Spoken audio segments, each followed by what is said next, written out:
Всем привет, добро пожаловать. Это NBA Tonight на Viasat Sport. 5 матчей сегодня ночью в мире лучшего баскетбола на планете. И это был последний день Леброна Джеймса в качестве 30-летнего спортсмена. Потому что ему уже сегодня по московскому времени исполняется, соответственно, 31.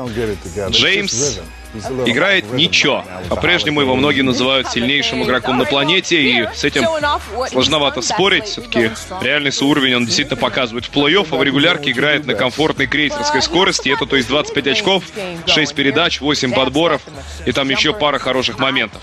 И вот Кливленд, играя против Денвера на выезде. У Денвера не самое простое расписание. Команда недавно проиграла двум худшим командам Западной конференции. И Кливленд, естественно, это лучшая команда Восточной конференции. Кавалерс здорово играет в первой половине, выигрывает уверенно с разницей в 11. В третьей четверти Джеймс делает вот это. С легкой пробежкой легкие 2 очка. У его команды плюс 15. Ну и, соответственно, фол от в данной ситуации Джамира Нельсона был не очень логичным. 3-4 очка Джеймс сегодня набрал.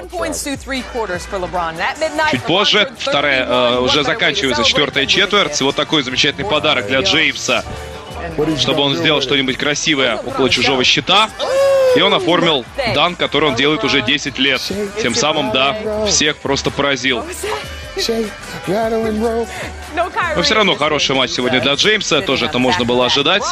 У него день рождения на подходе, он хотел себе сделать хороший подарок. Очередной классный матч у Денвера провел со скамейки Уилл Бартон, набрал 29 очков, но его команда сыграла очень слабо, без Данила Галлинари и Мануэля Мудии, и Денвер потерпел очередное поражение. Дома команда играет хуже, чем на выезде. Кавалерс молодцы, на выезде теперь 8 побед, 8 поражений, они лучшие на Востоке. I feel great. I do a great job of just trying to keep my body in shape, keep my body in the flow of things all year round. You know, it's been a long road for me, but I got even a longer road to keep going. So, you know, I got to just continue to push the envelope.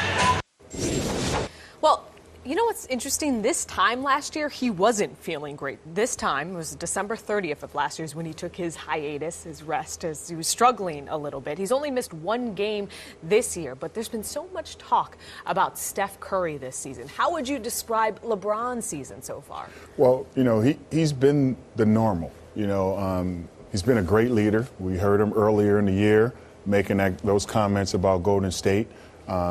He's definitely just been the guy who's going to go out on the floor and give his all each and every night. And then lastly, he's just been so versatile.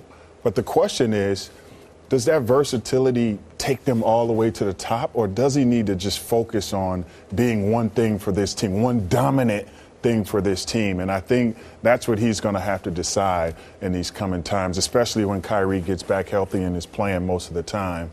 What does he really need to do for this team to be? Well, on Saturday, you made the statement that if this Cavs team's at full strength, they can beat anyone in the 7-game series. So in order to do that, what kind of LeBron do they need? Well, I think one who, just depending on the kind of move, like last year when Steve Kerr put that move in and put Iguodala in the starting lineup, they didn't have any more answers. But if they do that this time, you can put LeBron James at the 4 if you need to and go really small, or he can go at the point and go big. I just think it's not about it's about focusing something game by game or situation by situation. They're going to need him to do a lot of different things. Эксперт NBA Tonight Антонио Дэвис отмечает, что Леброн Джеймс проводит достойный сезон. Ничего сверхъестественного. Хотя от него, опять же, ничего такого и не требуется. Естественно, все говорят про Стефа Карри, про других людей, которые видно, что они уже сейчас на старте сезона вкладываются полностью. Джеймс бережет себя. В отличие от прошлого сезона, у него нет проблем со здоровьем. Он достаточно стабилен, достаточно хорош, и, соответственно, его команда ведет с лучшим результатом на Востоке. Вполне закономерно. Сверхрезультативный матч сегодня провели команды Оклахома Сити Thunder и Милуоки Бакс. Вот что интересно, как защищали сегодня Thunder, то как они с помощью Билли Донована зарабатывали для себя дополнительные владения. То есть Донован говорит, а я-то что, я вообще ни при чем. По сути, играли сегодня Thunder шестером. Но куда интереснее то, как защищали сегодня обе команды, особенно команда Милуоки, которая приехала, соответственно, в гости к Оклахоме и должна была что-то придумать, чтобы великолепных Расселу Уэсбрука и Кевина Дюранта сдержать. Хотя, как сегодня выяснилось, не только эти люди делают большие вещи. И вот команда использует свою скамейку. Оклахома использует свою скамейку. Прекрасно сработали сегодня некоторые отдельные исполнители славки. В частности, очень здорово сыграл Кэмерон Пейн, набрав 16 очков со скамейки. Набрал десятку Энтони Морро, попал 3 трешки. И традиционный Энес Кантор набрал 23 очка, тоже славки, за 22 минуты. Ну и Дюрант и Уэсбрук тоже постарались. На двоих 53 очка. 15 передач они сделали. Вся команда Оклахомы 131 очко набрала. Да, не очень здорово защищалась. Классный матч провел Крис Миддлтон. И у Яниса была хорошая игра, и у Майкла Картера Уильямса почти трипл-дабл. Но Бакс проиграли третью подряд уже для себя четвертую четверть. We drove, two guys drove, kicked out, drove again, kicked out. That's the type of offense we need, when guys are scrambling, we just driving those closeouts, trying to find an open man. And that's easy basketball, man. And so, we just got to continue to move that ball and let everybody, feel good about themselves touching it. Кевин Дюрант после окончания матча сказал, что это и есть баскетбол, который нужен его команде. Баскетбол тоже альтруистичный баскетбол с большим движением мяча, с нахождением свободных бросков, с нахождением партнеров в удобных позициях, которые будут завершать свои броски, которые будут преобразовывать то, что делают топовые нападающие, уже в победы.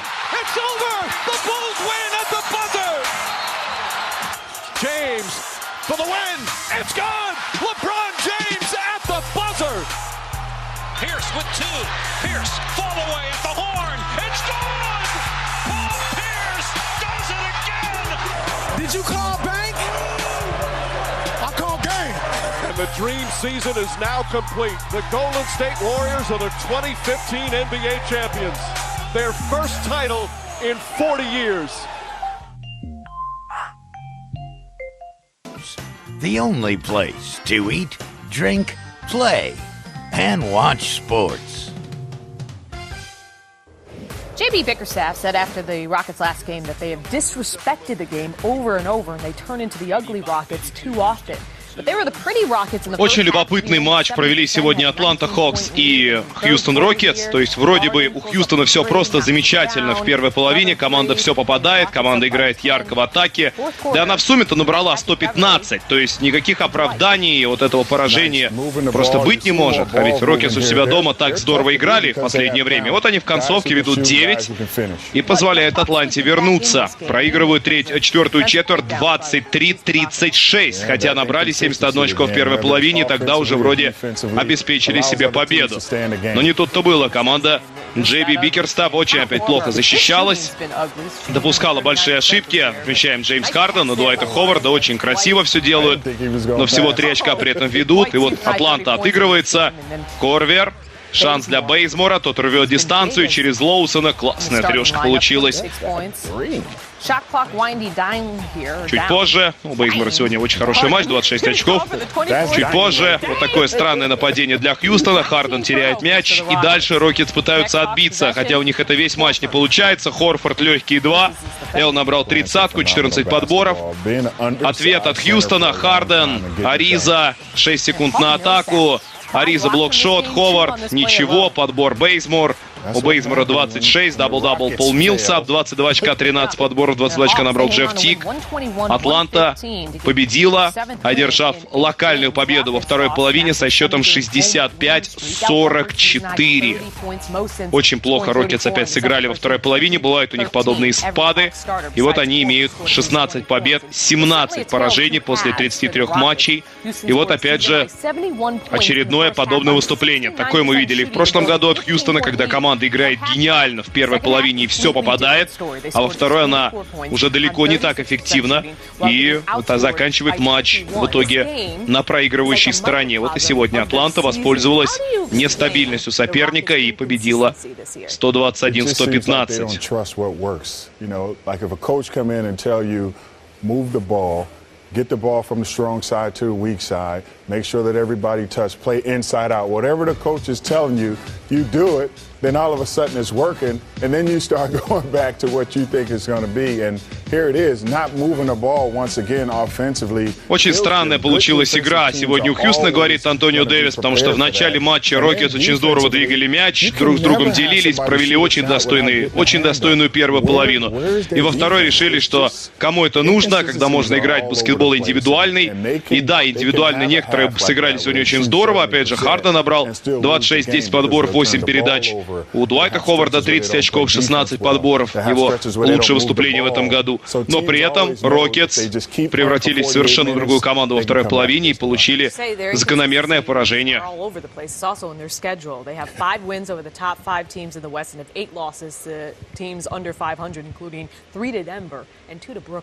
You show up every single night and you play the right way. That's the only way you can win. Well, they better show up on Thursday because they got the Warriors. Yeah. Совсем скоро будет шикарное сражение как раз у Хьюстона с Голден Стейт. Отличный шанс показать себя, отличный шанс зарядиться большой энергией и выдать максимально возможный результат в сражении с самым главным соперником на Западе. Классный получился сегодня матч у Мемфис Гризлис и Майами Хит. У Майами тяжелое расписание, 4-й матч за 5 дней. И, естественно, Хит, если играть очень долго, могут не быть в идеальном состоянии. Это Марк Газоль, очередной красивый проход в исполнении ветерана. Дает он сегодня своей команде 23 очка, 8 подборов, 6 передач и 4 блокшота. Но Майами в концовке тащит. Майами уступает девятку. Дуэйн Уэйд показывает, что сил у его команды предостаточно. И 21-14. С таким счетом команда Майами выигрывает данный отрезок. Вот что делает Уэйд. Использует все шансы, чтобы подтащить команду в счете. Он набирает сегодня 19, 5 передач. У Боша 22 очка. И вот Крис, которому нужно что-нибудь придумать, чтобы выиграть матч, и он не попадает с сиреной. Соответственно, матч уходит в дополнительное время, а там уже сил у Майами не так много. Марио Чалмерс. Очень неплохой получился у него вроде бы бросок, но главное, что на подборе срабатывает в феноменально атлетичном стиле Джефф Грин. Очень хороший получился момент, шикарнейший дан. Грин сегодня помог своей команде, набрал 16. Вновь у Мемфиса в старте вышел Зибо. Ну и после вот такого броска Марка Газоля все стало ясно. Марк 23, Зибо 17, Майк Конли 16. И Мемфис потихонечку начинает играть в тот баскетбол, который команда показывать привыкла. 99-90, Мемфис побеждает. Пусть даже в овертайме, пусть даже уже сильно уставшего соперника. Played without Matt Barnes, who served the first game of a 2-game suspension in that altercation. Come on, man. Zach Randolph started in his place and he had 17 points. Tell me how you really feel. Come on, man. All right, Andre Drummond and the Pistons taking on Kristaps Porzingis and the Knicks. Еще одно хорошее восточное сражение. Нью-Йорк Никс у себя дома с помощью Кристопса Порзингиса и Кармело Энтони пытаются одолеть сильную команду Детройта. Вначале у Детройта получается давить щит соперника, и, в принципе, сегодня оформили 15 подборов в атаке Пистонс, и 5 из них, естественно, сделал Андре Драмонд. И вот Драмонду мешает забить Порзингис, мешают забить уже Робин Лопес. Еще раз, хорошая получилась сегодня несколько раз вот такая вот защитная история. 4 очка всего Драмонд набрал в первой половине, финишировал с 13 очками, 9 подборов, 1 блокшот и 10 промахов с игры и 4 промаха с линии штрафного. Чуть позже Кармело Энтони сохраняет для своей команды мяч. Ему нужно было попасть, и он это сделал. Мело сегодня провел очень достойный матч. 24 очка, 6 передач на его счету, 6 подборов, 2 из 5 из-за дуги. Порзингис совершил всего лишь только 6 бросков, дал своей команде 10 очков, 2 блокшота. Ну и Никс сыграли очень достойно в первую очередь в обороне. Позволили сопернику набрать всего лишь только 96. Смотрите, вот что делает Дерек Уильямс. Да, этот парень сверху забивать умеет. 108-96 итоговый счет. Никс молодцы, выиграли вторую, третью, четвертую четверти с хорошей разницей. Ну и, соответственно, Дерек Уильямс был одним из героев. Он вот так вот полезно вышел со скамейки, набрал 18 очков за 18 минут. Кристопс аплодирует. Никс молодцы, прервали свою серию поражений. У команды -3 баланс побед. Соответственно, не попадают они в плей-офф вместе с Детройтом пока, но вот у этих команд определенно будут шансы еще цепляться в течение всего сезона за 8 сильнейших.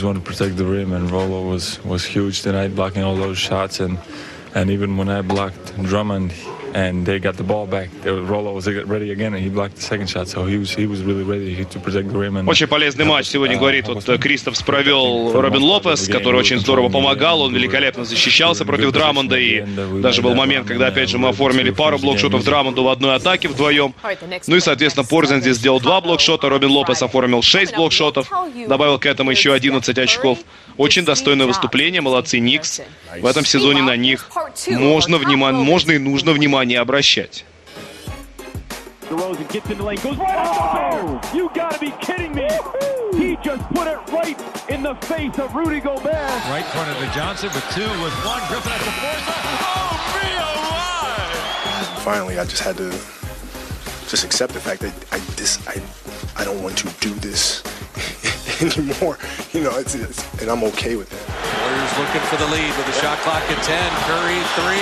Good! And the Golden State Warriors' perfect season lives on.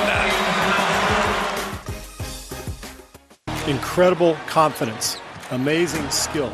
Maybe you dribble behind your back 30 times and take a fadeaway 35-footer. Truly honored to be your MVP this year. Thank you very much.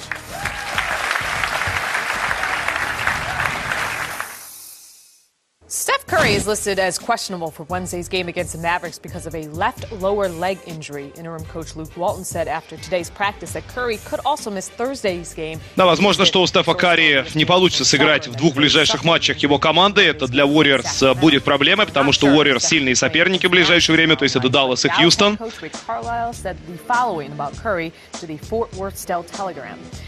You've just got to try to make it hard on him. И вот Рик Карлайл говорит, что очень, конечно, большой человек — это Стеф Карри, то есть мы говорим о персонале, который меняет наш повседневный уклад. Он действительно делает нашу жизнь другой, он меняет нашу жизнь каждый день. Мы действительно по-другому стали относиться к баскетболу вот с тех пор, как Стеф Карри вышел на пик своего состояния. Это удивительное событие. Вот опять же то же самое можно говорить про Стива Джобса, про Билла Гейтса, и вот Стеф Карри делает то же самое в мире баскетбола. Well, it's huge, first of all, and I do understand what Mark Jackson said from a coach's perspective. You're trying to teach the fundamentals of the game. But what I think is, you know, what people are attaching themselves to is, when you think about basketball, you think about those big, humongous guys. Shaquille O'Neal, 7'2", just a monster. LeBron James, 6'8", can move as if he was 6 foot. And people can't relate to that. But with Steph, he's 6'2", 190 pounds. He's like the average guy walking around on the streets. And you see him doing Антони Дэвис говорит, что да, можно вполне понять слова вот баскетбольных специалистов, в том числе, которые говорят про Стефа Карри. Потому что люди обычные привыкли к тому, что баскетболист — это всегда обязательно высокий, огромный такой сильный мужик, типа Шакила или типа Леброна. И когда появляется Стеф, этот парень, который похож на обычного, абсолютно ничем не примечательного паренька, всего лишь там ростом 1,90 м максимум, ничего сверхъестественного, достаточно щупленький парень, и он играет в баскетбол на каком-то божественном уровне. Естественно, ты начинаешь задумываться о том, что же такое тогда баскетбол и что вообще есть в жизни у нас. Кто что может добиться. The basketball world said goodbye to so many greats. Here's a look back.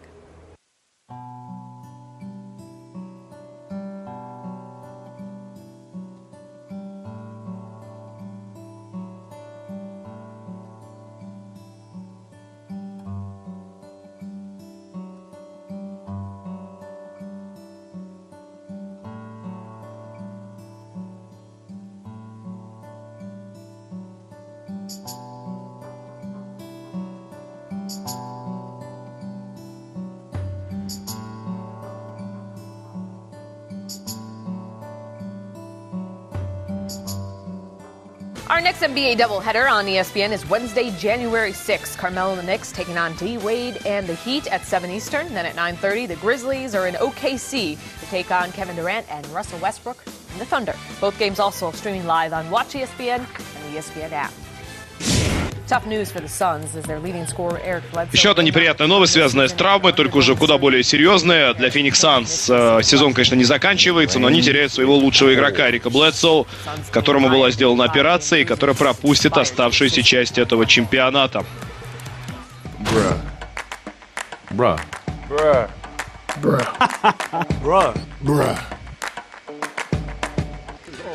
All right, so do you know Spurs big man Boban Marjanovic? So he's interviewing Andrew Monaco, and take a look at this handshake.